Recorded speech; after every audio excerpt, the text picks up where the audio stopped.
سر میں بہت ڈیپ میں نہیں جانا چاہتی کیونکہ ڈاکٹر مرزا تاجک نے آپ کو سارا کچھ مسئلہ بتا دیا ہے. میں جو مین پوائنٹ شیئر کرنا چاہتی ہوں وہ یہ ہے کہ یہاں پہ ڈیلیوری کیسز کے مسائل بہت زیادہ آتے ہیں, فیمیل کیسز. تو مینلی اس پہ بات ہونا چاہیے کیونکہ آپ نے ڈاکٹر مرزا تاجک نے آپ کو بتایا کہ یہ جو ہے عارضی ڈسپینسری یہاں پہ ہے. یہاں پہ لائک بی پی کے لیے آتے ہیں, بی پی اگر بڑھ جائے تو یہاں پہ ٹیکنیشین ہے ہمارے پاس, اس کے پاس آتے ہیں تو پھر یہ گولیاں یا دوائیاں کچھ بھی دیتے ہیں انہیں. صحیح ہے سر. تو یہاں پہ فیمیل اسٹاف بھی نہیں ہے, یہاں پہ کوئی اسٹاف نہیں ہے, صرف ایک ٹیکنیشین جو بھی میل ہے, جو کہ ہمارے پاس میل ہے تو وہ چیک کرتے ہیں. تو فیمیل اسٹاف یہاں پہ نہیں ہے اور لیچوی بھی یہاں پہ دستیاب نہیں ہے سر.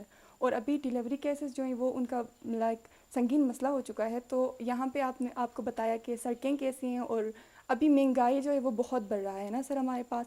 تو پہلے جو ہے لائک جو ڈیلیوری کیسز ہمارے پاس بہت سنگین مسائل ہیں تو وہ آتے تھے تو انہیں لے کے چترال جاتے تھے. تب وقت جو ہے لائک مختلف تھا, الگ تھا, اور جو کرایہ لیتے تھے لوگ, ہمارے پاس ڈرائیور یہاں پہ موجود ہیں, ان کو اپنی زندگی بسر کرنے کے لیے ظاہری سی بات ہے کہ کرایہ لینا پڑتا ہے. ان کے بھی جو ہیں چھوٹے بچے ہوتے ہیں تو اس لیے کرایہ تو لینا پڑتا ہے. ابھی مہنگائی کی وجہ سے وہ کرایہ جو ہے وہ بہت بڑھ چکا ہے. لائک پہلے اگر ہمارے پاس لائک 5,000 لیتے تھے بک کرنے پہ, ابھی ہمارے پاس ایک آدمی اگر بک کرے وہ تو ہمارے پاس 12,000 روپے لیتے ہیں. اور یہاں پہ بہت غریب لوگ رہتے ہیں سر, تو وہ کہاں سے لائیں گے؟ ابھی اس پہ غور کرنا چاہیے, ہماری حکومت کو ہمارے پر غور کرنا چاہیے. یہاں پہ بہت سارے لائک ہر کوئی غریب یہاں پہ ہے, کوئی بھی امیر یہاں پہ نہیں ہے. ہر کوئی لائک اپنی مدد آپ کے تحت یہاں پہ رہتا ہے. جیسے کہ سڑکوں کے بارے میں آپ کو بتایا, اسکول کے بارے میں آپ کو بتایا, اور یہ ہاسپیٹل جو کہ عرضی ایک ڈسپینسری ہے, یہاں پہ نہ ہی اسٹاف ہے نہ ہی کچھ اور ہیں. تو جو مسئلہ میں نے آپ کو بتایا ڈیلیوری کیسز کا, تو ابھی وہ غریب کہاں سے پیسے لائیں اور کہاں سے چترال جائیں, کہاں سے وہ ڈیلیوری کریں گے؟ ابھی تو نہ ہی ڈیلیوری ہو پائے گا اور نہ ہی یا بچے کو نقصان ہوگا یا ماں کو نقصان ہوگا. تو اس پہ میں یہ کہنا چاہوں گی کہ ہماری حکومت جو ہے اس پہ غور و فکر کرے, اور ہمارے لیے اسٹاف یا پھر کوئی ایسا, یہ ہاسپیٹل ہے سر نے بنایا ہے یہ ڈاکٹر مرزا تاجک نے, تو یہ ہمارے پاس موجود ہے, یہاں پہ اسٹاف جو ہے تعینات کریں. وہ ہمیں حکومت سے یہ گزارش ہے. السلام علیکم. میرا نام ڈاکٹر شازیبہ ہے. میں نے اپنا MABS AQC کیا تھا, اس کے بعد ہاؤس جاب بھی آغا خان یونیورسٹی کراچی سے. پچھلے 10 مہینے سے میں چترال میں کام کر رہی ہوں. میرا تعلق چترال سے ہی ہے, لوور چترال سے. بالکل یہاں پہ گورنمنٹ کی طرف سے کوئی ڈسپنسری نہیں ہے, ہاسپٹل کی دور کی بات, کوئی پرائمری ہیلتھ کیئر بھی نہیں ہے. ہمارے اپنے آغا خان ہیلتھ سروس کی طرف سے یہاں پہ ایک بیسک ہیلتھ سینٹر ہے جو کہ ارکری میں ہے. سو یہاں سے وہاں جانا بھی کافی مسئلے کا, روڈ صحیح نہیں ہے, سردیوں میں بالکل بلاک ہو جاتا ہے تو وہاں پہ بھی نہیں جا سکتے. ڈاکٹر صاحب نے یہاں پہ یہ جو ڈسپنسری بنائی ہے یہ بھی اپنی مدد آپ کے تحت ہی چل رہا ہے. اس کے علاوہ ہم لوگ کیمپ کرتے ہیں. کیمپ میں آپ بہت کچھ چیزیں اپنے ساتھ لا سکتے ہیں, سارے مشینیں سارے ٹیسٹ وغیرہ نہیں لا سکتے. اور کیمپ بھی ہم زیادہ تر گرمیوں میں کر سکتے ہیں کیونکہ سردیوں میں برف باری, لینڈ سلائڈنگ, ان سب کی وجہ سے راستے بلاک ہو جاتے ہیں. ایون ابھی بھی لاسٹ منتھ ہم نہیں آ پائے تھے کیونکہ فلڈنگ ہوئی تھی جس کی وجہ سے سارے روڈ بلاک ہو گئے تھے. تو یہ سارا کچھ آج ہم آئے ہیں. تو ہمارا آج کا کیمپ کا جو مین مقصد ہے, ہم کر رہے ہیں کلینکل بریسٹ ایگزام, جس میں آپ معائنہ کرتے ہیں کہ کسی کو چھاتی کا کینسر ہونے کا خدشہ تو نہیں ہے. یہ ہر خاتون کا ہونا چاہیے. ہم پہلے لوگوں کو سکھائیں گے کہ خود کا معائنہ کیسے کریں گے, اور پھر ہم بھی ان کا معائنہ کر کے دیکھتے ہیں کہ خدا نخواستہ کسی کو چھاتی کا کینسر تو نہیں ہے. دوسری ہمارے یہاں پہ آنے کا مقصد یہ بھی ہے کہ سردیوں میں یوزولی جب روڈس بلاک ہوتے ہیں تو لوگوں کے پاس کانٹراسیپشن جو خاندانی منصوبہ بندی ہے ان چیزوں کا ایکسیس نہیں ہوتا, ان کو ملتی نہیں ہے, جس کی وجہ سے انوانٹیڈ پریگننسیز ہوتے ہیں, ان انٹینڈیڈ پریگننسیز ہوتے ہیں, جو کہ ایک فائنانشیل برڈن بھی ہے. اور خاتون پہ خود بھی ایک برڈن ہوتا ہے کہ وہ ٹائم پہ کیئر نہیں لے سکتی. تو ہم جب دیکھتے ہیں بچے اور ماں کی صحت, اس میں ہمارے پاس 3 چیزیں آتی ہیں مین. پہلے تو یہ کہ آپ کا ایکسیس نہیں ہے, دوسرا یہ کہ ایکسیس ہے لیکن جاننے میں آپ کو مسئلہ ہو رہا ہے. تو یہاں پہ تو سارے ہی مسئلے ہیں. پہلے آپ کا ایکسیس نہیں ہے, دوسرا ایکسیس ہے تو وہاں جانے کا ذریعہ نہیں ہے, آپ کے پاس کوئی گاڑی, you don't have cars here. صحیح ہے, جو ہیں بھی وہ صبح کے ٹائم نکل جاتے ہیں. اگر آپ نے کہیں جانا ہے اپنی مدد آپ کو ملیں گے بھی نہیں. سو یہ ساری چیزیں آ جاتی ہیں. اور انوانٹیڈ پریگننسیز ہیں تو اور بھی مسئلے ہیں, جس میں آپ کا اینٹی نیٹل کیئر, بچہ جب پیٹ میں ہوتا ہے اس کی جو سارا دیکھنا ہوتا ہے, الٹرا ساؤنڈ دیکھنا ہوتا ہے, اس کو سارے ملٹی وائٹامنس دینے ہوتے ہیں, کچھ بھی نہیں ملتا, جس کی وجہ سے جب بچہ پیدا ہوتا ہے امی کی صحت پہ اثر ہوتا ہے. بچہ جب ہوتا ہے وہ بھی انڈر ویٹ ہوتا ہے کہ اس کا وزن کم ہوتا ہے, اس کے بعد اور بھی ڈھیر سارے مسئلے آ جاتے ہیں اس کے نشو و نما میں. اور جیسے ہم سب جانتے ہیں کہ پچھلے جب سے بچہ کنسیو ہوا ہے تب سے لے کے شروع کے 5 سال بہت زیادہ اہم ہے اس کے ذہنی نشو و نما کے لیے, اس کے جسمانی کے لیے. یہاں پہ وہ سب نہیں ہے.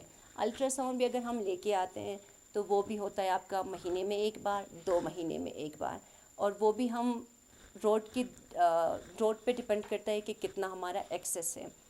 آج ہم آئے ہیں تو ہم ایک نیا انیشیٹو اسٹارٹ کریں جو کہ کانٹراسیپٹیو امپلانٹس ہیں. کانٹراسیپٹیو امپلانٹ 5 سال تک کے لیے منصوبہ بندی فراہم کرتا ہے. ہم کوشش کریں گے کہ نیکسٹ منتھ آ کے وہ لوگوں کو دے تاکہ یہ جو انوانٹیڈ پریگننسیز ہے یا پھر فرٹیلیٹی ریٹ ہے, ان چیزوں کو ہم قابو میں لا سکیں. اور آج کلینکل بریسٹ ایگزام کریں گے. اس کے علاوہ ہم مینٹل ہیلتھ پہ فوکس کر رہے ہیں کہ ان لوگوں کو ٹریس آؤٹ کر سکیں جن کو یہ سارے مسئلے ہیں, ڈپریشن ہو گیا, کسی کو انزائٹی ہے یا دوسری چیزیں ہیں, اس کے بارے میں ہم ایجوکیٹ کریں گے اور کب اور کیسے جا کے انہوں نے ایکسیس کرنی ہے. اس کے علاوہ آج آ کے جو میں نے نوٹ کیا ہے یہاں پہ سب کو پیٹ کا مسئلہ ہوا ہے, ڈائریا ہوا ہے, خاص کر بچوں کی طبیعت بہت خراب ہے کیونکہ فلڈنگ کی وجہ سے آپ کے پاس صاف پانی بھی نہیں ہے. ہم آئے ہمیں بھی نہیں ملا ہے صاف پانی پینے کے لیے, صبح سے ہم نے بھی پانی نہیں پیا ہے.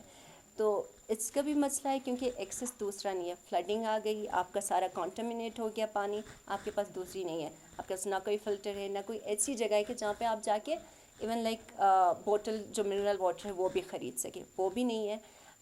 جتنا میں نے دیکھا ہے گورنمنٹ کی طرف سے یہاں پہ کچھ بھی نہیں ہے. ایک آپ کا ہیلتھ سینٹر ہے ارکری میں, مین ارکری میں, جو کہ یہاں سے گھنٹہ بائی روڈ بائی کار دور ہے. اگر آپ پیدل جائیں تو اور بھی ہے, جس کی وجہ سے نہ صرف ماں اور بچے بلکہ دوسرے گھر میں جتنے لوگ ہیں ان کی صحت پہ اثر ہوتا ہے اس کا. بسم اللہ الرحمن الرحیم. میں گل اکبر ایز اے میڈیکل ٹیکنیشین یہاں 1994 سے کام کر رہا ہوں. یہ ایریا جو ہے اویر ایریا اور لسٹ, یہ افغان باؤنڈری میں واقع ہے. یہاں بہت سے مسائل ہیں صحت کے, اور بھی میں صرف صحت کے بارے میں آپ کو بتاؤں. باقی انفراسٹرکچر کے بارے میں ڈاکٹر نے خود بتایا.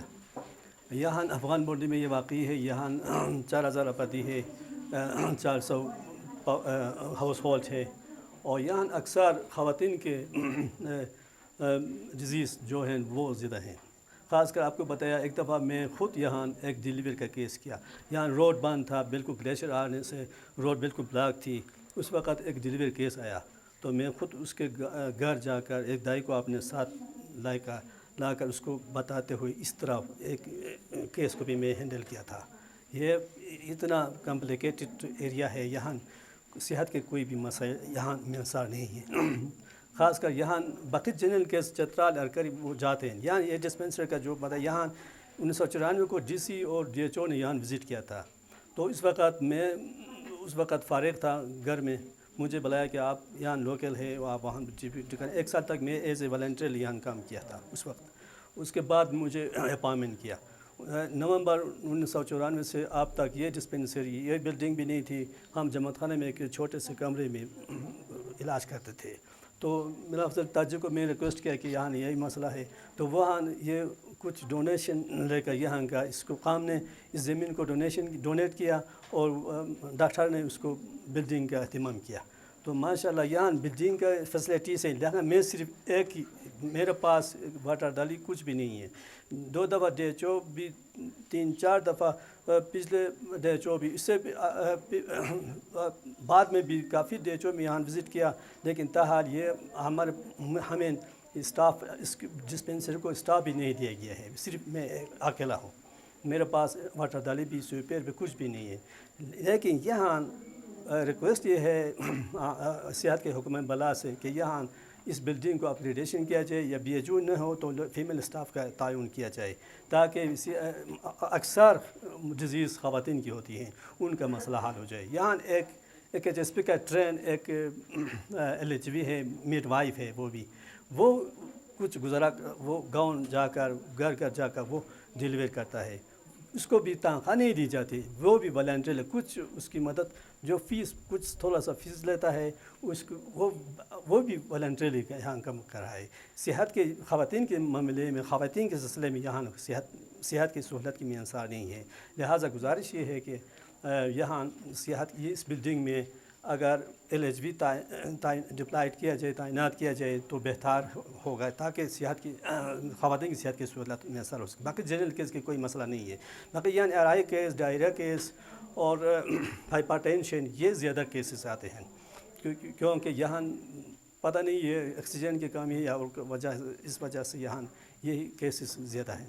باقی ہم نے بھی کافی کوشش کیا DHO صاحب سے کہ ہمیں اسٹاف دیا جائے، اس کو پرماننٹ کیا جائے، تاحال اب تک یہ نہیں ہو سکا ہے. ناظرین، یہاں پہ ہم نے مقامی لوگوں سے بات کر لی، خواتین سے بات کر لی، ایک بچی سے بات کر لی جو یہاں سے پرائمری تک، چونکہ بدقسمتی سے یہاں پہ لڑکیوں کے لیے کوئی پرائمری اسکول بھی نہیں ہے، اور یہاں پہ لڑکوں کا ایک سرکاری پرائمری اسکول ہے، اور لڑکیاں اسی اسکول میں جا کے تعلیم حاصل کرتی ہے لڑکوں کے ساتھ، مخلوط ایجوکیشن. اگرچہ وہ تھوڑا سا ہیزیٹیٹ کرتی ہے، ہچکچاتی بھی ہے، مجبوری ہے، مرتا کیا نہ کرتا، مطلب ہے کہ جو بندہ مجبور ہے وہ کچھ بھی کر لیتے ہیں. اور یہاں پہ ہم نے جو مریضوں سے بات کر لی، خواتین سے بات کر لی، ان کا یہ کہنا تھا کہ یہاں پہ جب کوئی کمپلیکیٹڈ کیس آتا ہے خدا نخواستہ، تو کئی دفعہ ایسا ہوا کہ وہ مطلب ہے کہ چترال پہنچ نہیں پایا، راستے میں یا تو خدا نخواستہ ان کا یہ کہ ڈیلیوری ہو جاتی ہے یا پھر ان کا ڈیتھ ہو جاتا ہے. یہاں پہ ہم نے جو میل ڈسپینسر سے بات کر لی، ان کا کہ جی یہاں پہ اتنی مجبوری ہے کہ یہاں پہ کوئی فیمیل ڈاکٹر بھی نہیں ہے، نرس بھی نہیں ہے اس اسپتال میں، اور کوئی LHV بھی نہیں ہے. تو کہتے کہ یہاں پہ کیس آ گیا، مجبوری تھی، اور میں نے ایک کوالیفائڈ میڈ وائف کو ساتھ لے کر اس کو میں باہر سے سمجھاتا رہا، اور میرے ہاتھ میں ڈیلیوری ہو گئی. انتہائی مطلب ہے کہ میں کیا بولوں اس پہ. اور پھر بھی یہ لوگ کہتے ہیں کہ ہم پھر بھی پاکستانی ہیں، یہ باہر کرتے ہیں، بجا طور پہ کرتے ہیں، مگر کم از کم پاکستان کو بھی ان لوگوں کے احساس چاہیے کہ بھی آپ کی شہری ہے، اور تعلیم، صحت، صاف پانی، مواصلات، یہ ہر شہری کا بنیادی حق ہے. جتنا حق اسلام آباد، لاہور، کراچی، پشاور کی شہری کا ہے، اتنا ہی حق ان لوگوں کا بھی ہے. تو یہاں پہ جو ڈاکٹر صاحب سے ہم نے بات کر لی، وہ کہہ رہے کہ بھی میں ایک غیر سرکاری ادارے سے آئے ہوں، مہینے میں جو چیسٹ کینسر کے حوالے سے ہم ڈائگنوز کرتے ہیں، اور اس پہ ہم وہ کرتے ہیں کہ یہاں پہ کسی کو ہے نہیں، اس پہ کرتے ہیں. تو ان کے پاس باقی سارے بھی کافی سارے مریض آ گئے، اور ان کا یہ تھا کہ یہاں پہ زیادہ تر جو ہے پینے کا صاف پانی بھی نہیں ہے، اور کہ جو کنٹامینیٹڈ واٹر ہے، آلودہ پانی، اس سے 70% بیماریاں لگ جاتی ہے. یہ وزیر اعلیٰ خیبر پختونخوا سے یہ لوگ اپیل کرتے ہیں، مطالبہ کرتے ہیں کہ کم از کم یہ بھی پاکستانی ہے، ان کا بھی حق ہے، یہ کم از کم ان کو ایک BHU بنا کے دے دیں، یا یہ جو بنایا تیار بلڈنگ ہے یہ ہینڈ اوور کر لیں، محکمہ صحت کو حوالے کر لیں، یہاں پہ اسٹاف بھیج دیں، اور اسٹاف تعینات کر کے یہاں لوگوں کو صحت کے حوالے سے سروس فراہم کریں. تو آپ کا میزبان گل احمد فاروقی آپ سے اجازت چاہتا ہے. ہم کسی اور پروگرام میں آپ کو پھر پیش کریں گے. اللہ حافظ.